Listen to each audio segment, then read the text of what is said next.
kulang lang ho ng kulang lang ho ng 10 para maging 100 sila. Ang lalakas ng loob na batikusin, yung naku, mga vlogger to ni ni Tambaluslos di ba? Oh. We don't have to be in a hurry. Okay?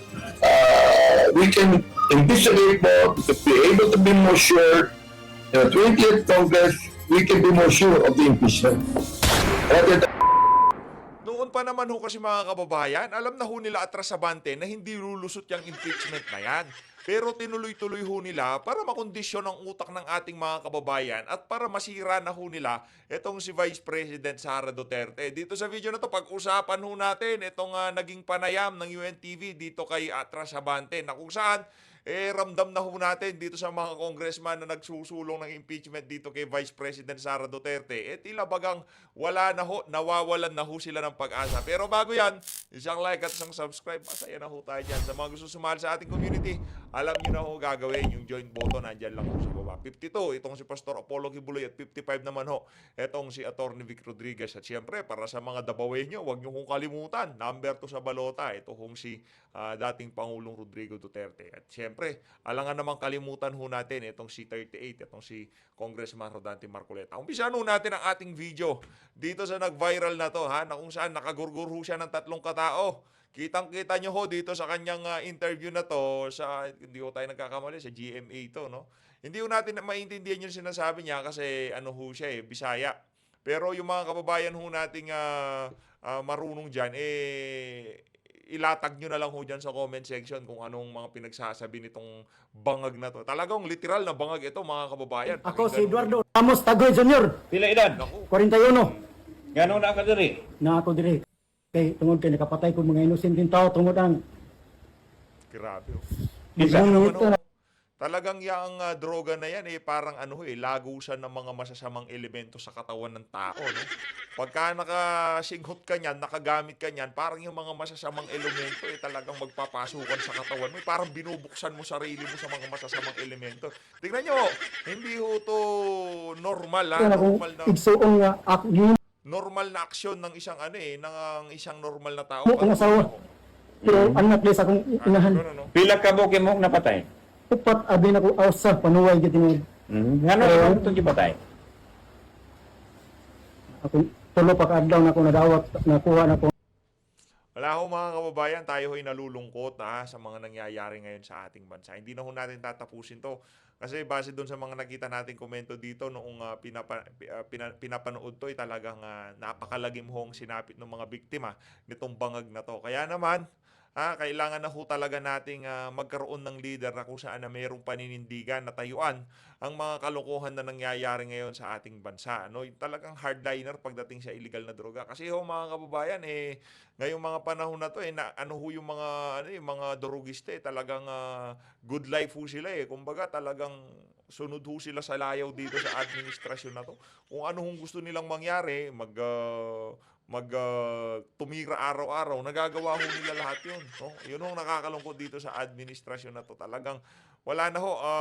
Sa tingin ho natin, may basehan yung mga nagsasabi na itong mga Marcos na to, galit ho talaga sa sambayan ng Pilipino. Kaya ngayon, gumaganti ho sila sa pamamagitan ng pagpapabaya sa pagbabantay dito sa illegal na droga na to, pagpapabaya sa kriminalidad, sa korupsyon, para lalong maghirap ang sambayan ng Pilipino. Hindi ho tayo kailanman wag na ho kayo maniwala sa mga Marcos na to. Pagka nakita nyo ang apelidong Marcos, perwisyo ho yan sa sambayan ng Pilipino. At dito mga kababayan, eto na ho yung pinagmamalaking rally nitong mga aso ni Tambaluslos. Base ho kasi sa announcement nitong si Antonio Trillanes, ngayong January 18, magsasagawa ng kilos protesta dyan sa EDSA People Power Monument. Ito na ho yun mga kababayan, Kulang lang ho ng kulang lang ho ng 10 para maging 100 sila. Ang lalakas ng loob na batikusin, yung mga vlogger to ni Tambaluslos di ba? Yan talagang kita nyo naman ho mga kababayan. Ayun kita nyo naman yan. Wala na ho tayong dapat ipaliwanag dyan, di ba? Di ba? Yan sila yung mga maiingay na sa social media. Sila din pala ang magrarally para dito kay Marcos Jr. at manawagan ng impeachment dito kay Vice President Sara Duterte. doon sa panawagan para itigil ang impeachment, marami hong mga bagong muka. Marami ho yung mga kababayan natin na nasa kalsada, yung tipong magagandang kutis, mayayaman ho. Kumbaga talagang nakikiisa sila sa panawagan ng INC. Pero dito, ito ho talaga, literal na mga mukhang hako. Tingnan nyo naman ho yan mga kababayan. No? Tingnan nyo naman yan. Yung iba nga parang hindi pa pinaalmusal. Oh. Tingnan nyo, ayan o mga kababayan. Oh. Tamang pangmerienda lang. Binigyan ho sila ng tamang pangmerienda lang, ika nga. Paano nyo matatapatan yung kulang-kulang sa 2 milyon? Ha? Dito sa... Tingnan, kahit mag-ano ho tayo mga kababayan, nagsara ba kayo ng karsada niyan? Kasi base ho dito sa post na to ni Trililing, parang talagang ang daming dadalo sa mga inanunsyo niya na petsa na to. Dito sa EDSA, kung di ho tayo nagkakamali, malamang nasa 80 katao ho sila dyan. O sige, padamihin natin ng konti, mga 150 katao. Tapos wala pa silang stage. Naku, stage. Kung talagang maraming nagtutulak para ma-impeach itong si Vice President Sara Duterte, kahit stage man lang ho sana, merong nagpahiram. Kaso mga mukha na nandyan yan. Si Franz Castro, itong isa sa mga vlogger nitong administrasyon, at yung merong nakasuot na Magdalo t-shirt sa likod. Kaya naman mga kababayan, huwag ho kayong magpaloko. Kahit ano pa hong sabihin ng administrasyon na to, pawang kasinungalingan lang ho yan at talagang gusto ho nilang linlangin yung ating mga kababayan. Pagka sinabi nila, marami sa ating mga kababayan, talagang gustong patalsigin itong si Vice President Sara Duterte. Ngayon naman mga kababayan, pakinggan ho natin itong si Atras Abante kung ano itong mga banat niya dito sa video na to. Impeachment complaint versus VP Duterte, mas may tsansang sumulong sa 20th Congress. So, ibig sabihin ho ba niyan, suko na kayo? Paano ba yan, Brad? Paano ba yan kung hindi ka manalo sa eleksyon? Di wala nang magkukups doon. Wala mababawasan yung mga magkukups na matatanda dyan sa House of Representatives. Kasi balita ko, mababa ka daw sa survey. Balita ko, tatalunin ka daw noong kalaban mo, Atras Abante. Kaya naman, huwag kang pakakasigurado na sasabihin mo sa 20th Congress, mas mataas ang tsansa na maisusulong yung impeachment na yan ni BP Sara. Baka pagkatapos ng eleksyon, lalong lumabo yung napakaliit na tsansa nyo na ma-impeach itong si Vice President Sara Duterte. Kaya naman, minamadali nyo ngayon kasi alam nyo, kayong mga aso ni Tamba na sumusuporta sa impeachment, padapit hapon na sa karir nyo sa politika. Kita nyo, sa mga survey na kinakandak sa mga lugar nyo, napakahina nyo sa mga constituent nyo. Ayaw kayo dahil nag-coops kayo dyan sa Tuadcom.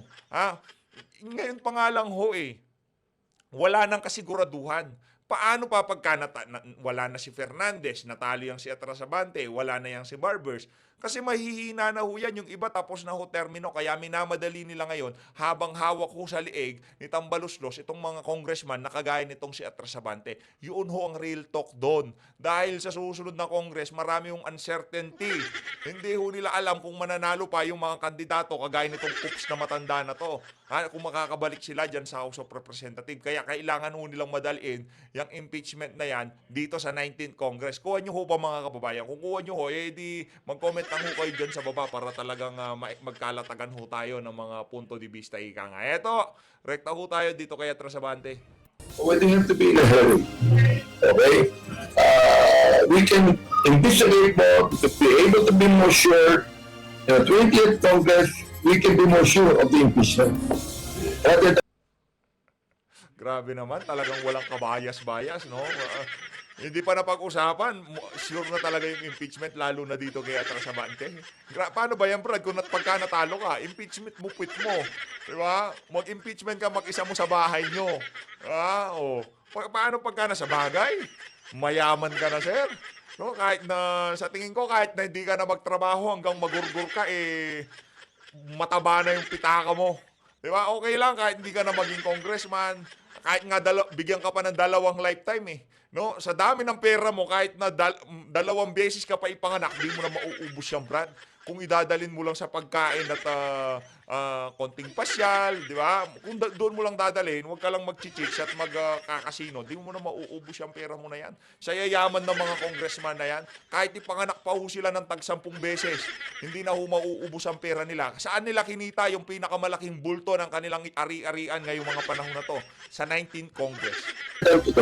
Wala pang lumalapit kay Manila Grabe naman yan. Talaga seryoso tang apat. 6th District Representative Benny Abante upang hingi ng kanyang endorsement sa isang impeachment complaint laban kay Vice President Sara Duterte. Kung meron mang magtatangka, hindi niya ito susuportahan dahil naniniwala siyang hindi na ito kayang asikasuhin ng 19th Congress. At this point in time, Oy, naku, huwag kang ganyan. Baka marinig ka ni Tamba, baka ilabas niya mga sekreto mo, Brad. Huwag kang ganyan. Huwag mo sasabing hindi mo susuportahan. Pero kung merong oras, susuportahan mo. I-endorse mo yan, di ba? O, ibig sabihin, isa ka pa rin talaga sa mga aso ni Tambal. palagay ko, hindi na. I made up my mind that I'm not going to be a party of the impeachment now. Because Parang nag-iiwas pusoy na itong mga aso ni Tambaluslus. Parang ayoko na, bahala na kayo dyan, ha? Okay na rin naman ako eh. Kahit matalo ako dito sa election na to, walang problema sa akin. No, okay lang naman ako eh. Ang ganda na ng big bike niyan, di ba? Meron na siyang 2 beng-beng, di ba? Oh. Saan ka pa? Oh. Meron pa siyang yung 18 million na sasakyan, di ba? Mga mamahaling relo, may Rolex. Okay na yan. Okay ka na, Brad. Ibigay nyo naman doon sa iba yung mga ibang mga individual na talagang gustong makapaghatid ng pagbabago sa ating bansa. Kasi ikaw, Abante, alam mo, tagal mo na dyan sa House of Representatives. Panahon pa ni Tatay Digong.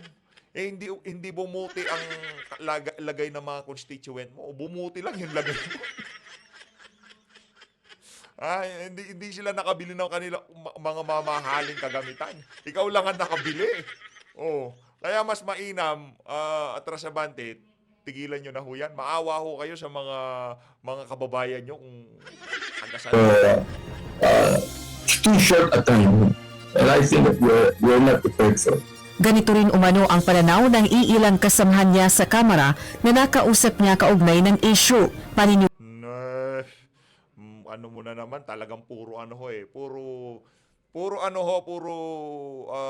maniobrang ginagawa nila. Siyempre, kayo naman dyan, huwag kayong simple lang naman ho yan kay Abante, tatakbo ho yan ng pagka-congressman. Nakita ho niya kung gaano kalaki ang puwersa ng mga kababayan nating INC. Nakita niyo ho ba? Isang rally, nakapaglatag sila ng kulang-kulang 2 milyong katao. O yun, mawawala lahat kay Abante yun. Sa bagay, kahit sumuporta ka pa, Brad, sa impeachment, wala na. Mabantot pa ho kayo sa Jebs, sa mga kababayan nating INC, hindi na ho kayo susuportahan.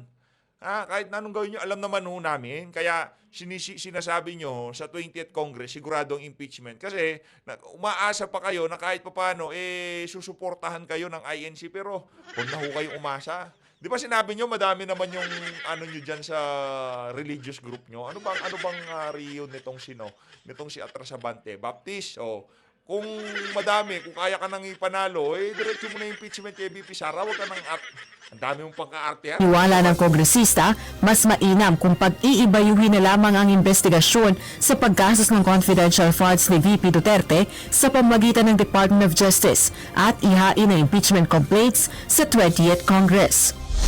Gate pa nito, sakaling makakuha ng 103 endorsers o 1/3 sa mga miyembro ng Kamara ang isang impeachment complaint laban kay VP Duterte, hindi pa rin nakatitiyak kung uusad ito sa Senado, lalo na't papalapit na ang 2025 midterm elections.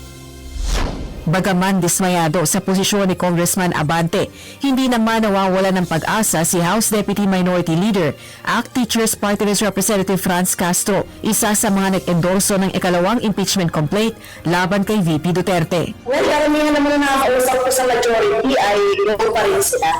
No? Siguro sa timing lang at no signal ng kanilang ng majority, yung leadership ng majority. Hindi rin tayo nakakasigat siguro kasi sa 20th Congress. Kung ang magiging decision pa rin ay for impeachment. Baka magbago na rin. Kasi alam naman natin yung 1-year ban. Pag sinimulan ba ngayon, Siguro, magiging kadugtong nung pag-assume ng bagong Kongreso after the elections? Yan yung katanungan ng marami. Because it will be a different composition. We will have different chairman.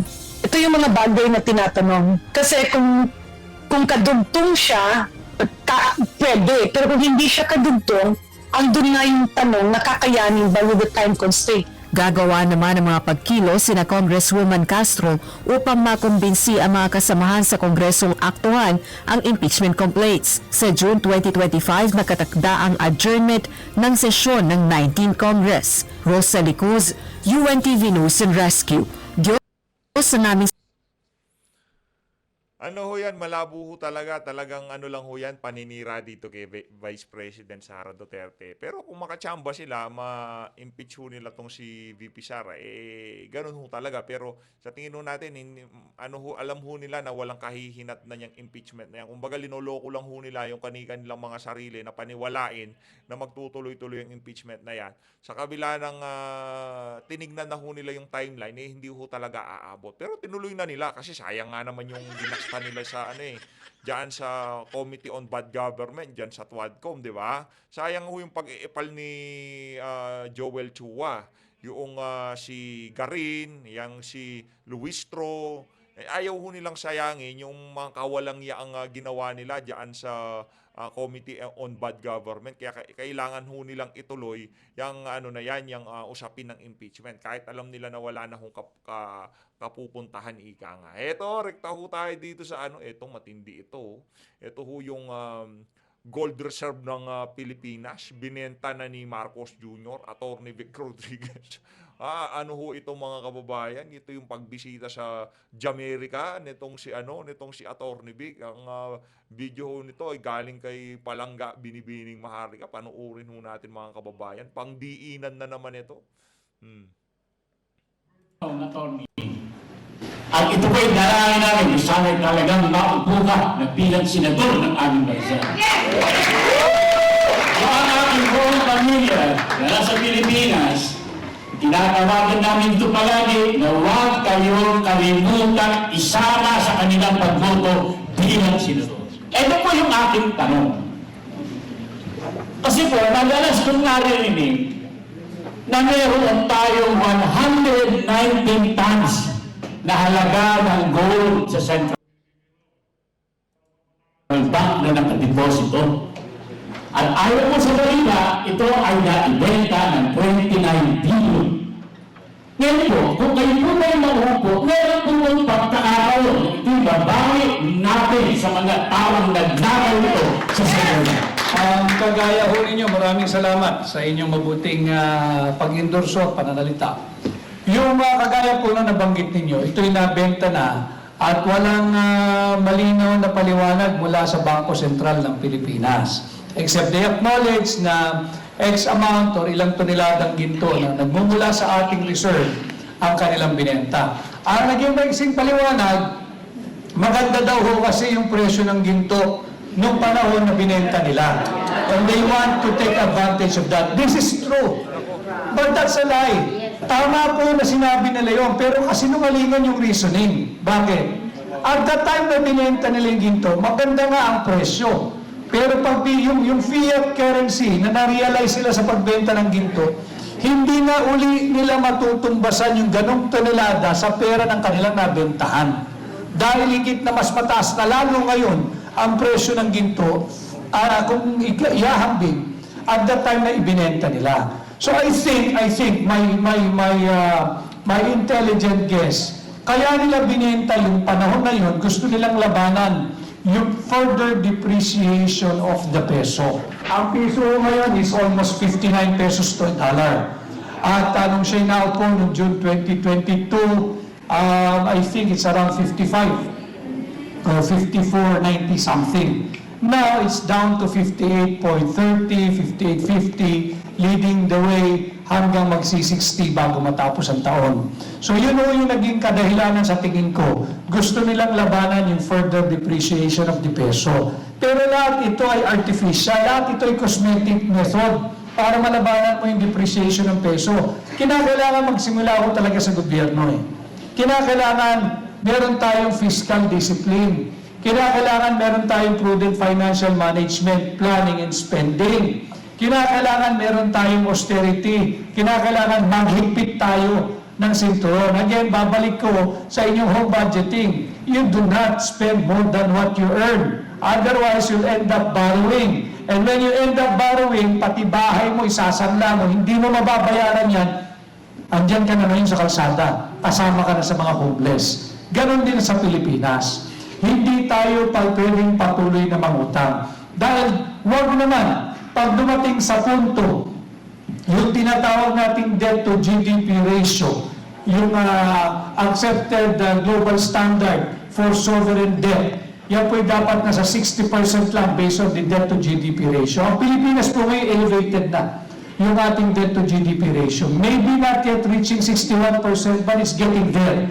And if we do not shape up in our handling of our finances, delikado po ang Pilipinas, mababangkarote po. Attorney, gusto ko lang po personally, kasi sawang-sawa na po ako dun sa mga elected official natin na nakakaalala lang pag-eleksyon. Kayo po ang pangalawa kong ibuboto kung sakali at ikakampanya. Dahil si Pastor Apollo Kibuloy po ang number 1 sa atin. Sigurado po akong mananalo kayo, pangalawa kayo. Yes! Explain it! Palakpakan o palakpakan. O, para doon sa mga hater ni Pastor Apollo Kibuloy, narinig niyo ho ba yun? Marami hong mga kababayan nating nasa Estados Unidos at iba't ibang bahagi ng mundo, talagang sinusuportahan ho yung si Pastor Apollo Kibuloy. Sa totoo lang marami ho siyang taga-suporta. Tatanungin ko po sa inyo, kung makita tayo sa inyong panig ng mundo, tatanungin ko ulit sa inyo, kung nagkamali o hindi nyo sinunod yung sinabi nyo ngayon.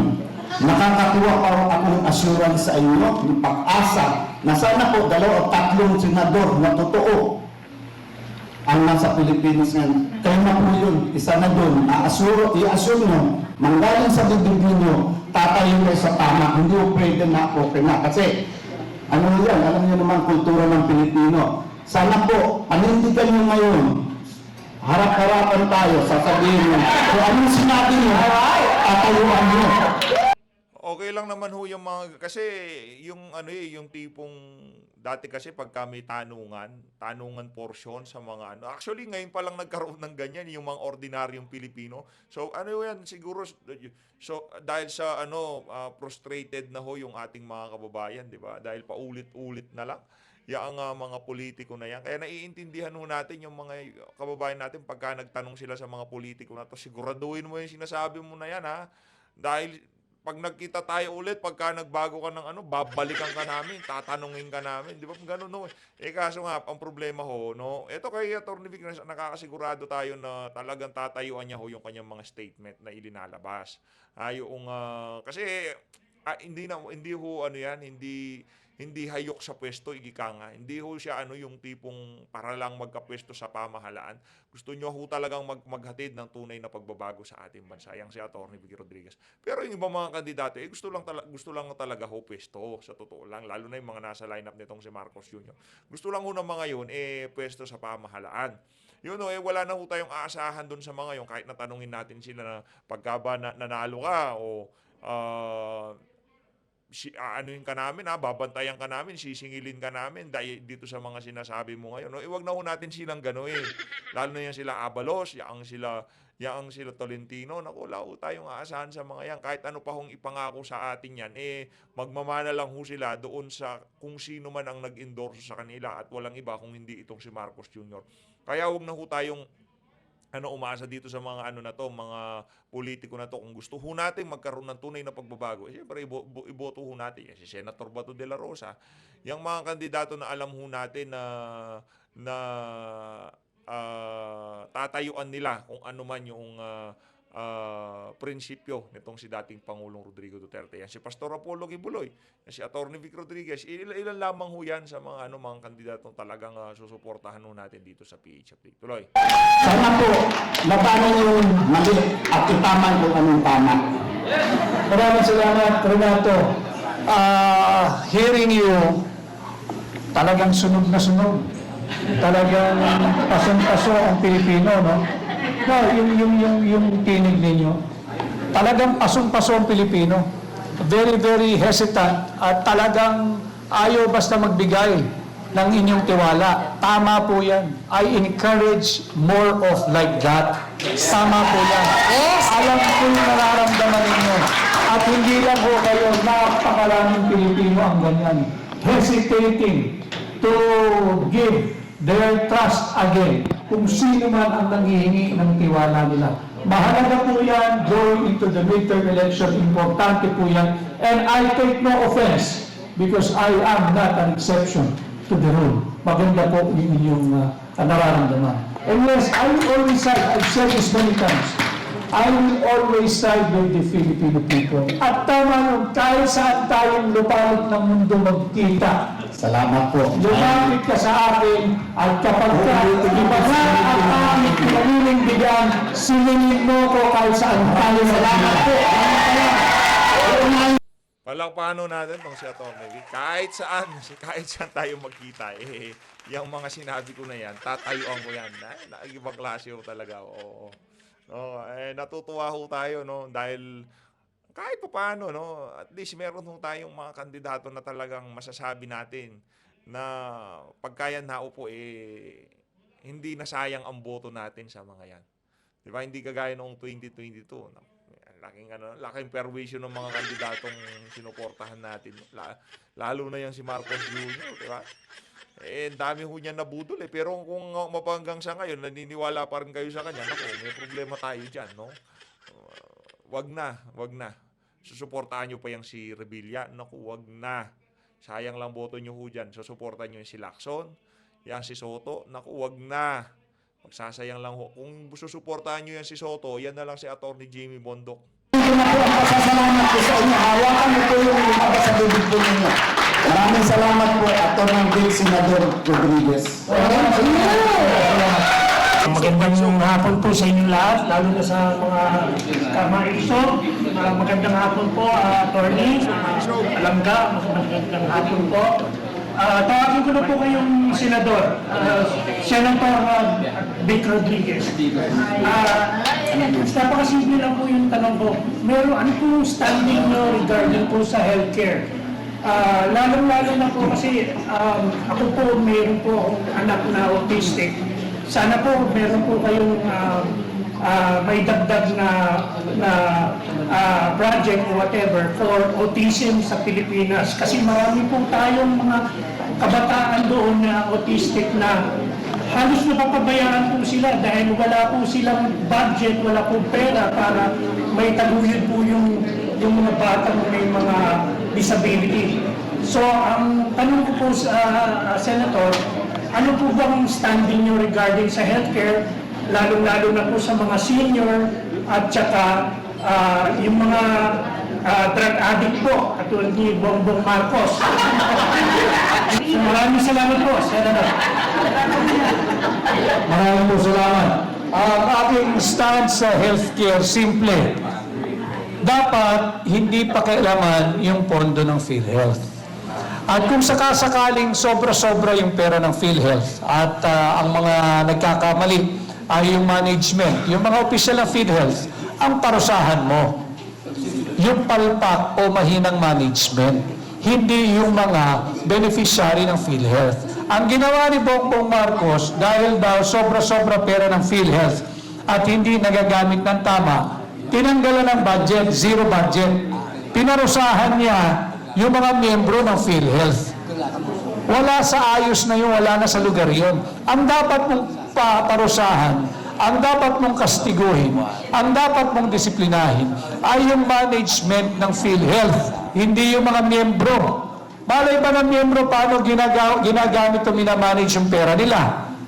Now, yung stand ko sa PhilHealth, palakasin. Again, that's part of yung itsura sana ng ating ekonomiya after pandemic. Yung post-pandemic, issue naman talaga yung kalusugan ng pandemic, di ba? Subalit, imbis na palakasin at patatagin natin ang ating sektor ng kalusugan, pinahihina, zero budgeting. If there is really an excess funds ang PhilHealth, dagdagan yung coverage, possibly to include cases of autism. At palakahin din yung coverage. Kung maaari nga 100% na yung coverage para pagka na-hospital yung miyembro, wala nang out-of-pocket expense, zero na. Hindi naman maaabuso yan eh. Sino pang gusto maratay sa ospital? Wala naman eh. But in cases of extreme emergency and need, kung merong na ospital, sana dumating yung araw na pag miyembro ka ng PhilHealth, zero out-of-pocket expense ka na. And sa senior citizens, to include even senior citizens, lagi kong sinasabi, kung sobra-sobra ang pera ng PhilHealth, eh di palawakin din natin yung coverage. Isama natin yung mga, anong tawag dito sa ginagamit, yung adaptive instrument, yung baston, yung walker, yung saklay, yung wheelchair. Isama yan sa coverage ng PhilHealth. Sobra-sobra pala pera mo eh. Eh di palawigin mo, bakit ilang beses ba bibili ng wheelchair yung nangangailangan? Hindi naman every year parang kotse, gusto ko yun, may bago, upgrade ako. Hindi ba? Yung mga adaptive devices, isama na natin sa PhilHealth. Yung wheelchair, yung ginagamit ng iba na hindi makaakyat panahon sa hagdan. May kinakabit ho doon na device eh. Yung lift, maybe it will be too costly, but at least take away 10-20% of the cost of that lift at isama mo sa PhilHealth. Yun yung aking sinasabi. Palakasin natin yung ating healthcare system to include even the adaptive devices for the senior citizens. And for the drug addicts, ang drug addicts so ay biktima rin. And they deserve to have some treatment and rehabilitation. Basta gusto nila. Diba? So, maaari din isama sa PhilHealth. Pagkaayaw, gulpin. Dr. Ribic, pagkaayaw, kagaya nito, perwisyon, nakanantoko, nakadisgrasya pa, 3 na gurgur niya, di ba? Pagkaayaw talaga, gurgur. Yes, yan. Except of course the source of their addiction. Ibang usapan yun. War on drugs yun. Pero yung mga drug addicts, biktima rin naman yan eh. Gusto ba nila yung estado nila? I'm sure ayaw din nila. Sino ba naman gusto maging addict? Di ba? Except for some, napaka nag-enjoy sila, iba yun. So, yun yung aking stance. Parang alam ho natin kung sino yung nag-e-enjoy. Ayun na nga mga kababayan, dito na ho natatapusin ang ating reaction video dyan sa naging pagsagot niyang si Attorney Vic dyan sa mga dyan sa mga kababayan nating nasa Estados Unidos. Pero grabe no, talagang si Pastor Apollo Kibuloy kahit saan magpunta meron ho siyang merong sumusuporta sa kanya, lalo yung mga OFW. Naku, lakas diyan ni Pastor Apollo Kibuloy. Narinig niyo ho yun, yung iba dyan talagang number 1 ho talaga nila ito si Pastor Apollo Kibuloy. So always, tayo naman ho, lahat yan number 1 sa atin, no? Talagang susuportahan ho natin yan. Si Pastor Kibuloy, Attorney Vic Rodriguez, Congressman Rodante Marcoleta, Attorney J.V. Hinlo, yang si Attorney Jimmy Bondok. Basta lahat ng nasa listahan dyan, si Senator Bato de la Rosa, si Senator Philip Salvador, yang si Raul Lambino, suportahan ho natin. Basta kung sino yung mga pinaniniwalaan ni Tatay Digong, yan si Senator Philip, suportahan ho natin lahat. Wala ho tayong sisinuhin. Basta sinabi ni Tatay Digong, automatic na ho yun. Hindi yung porket. Sino ba yan? Hindi naman magaling yan. Wala naman nagawa yun. Wala kwentang Huwag kong ganun. Pagkatiwalaan ho natin yung number 2 na yan. Maraming salamat ho. Mag-ingat ho kayo lahat. Mahal natin Pilipinas.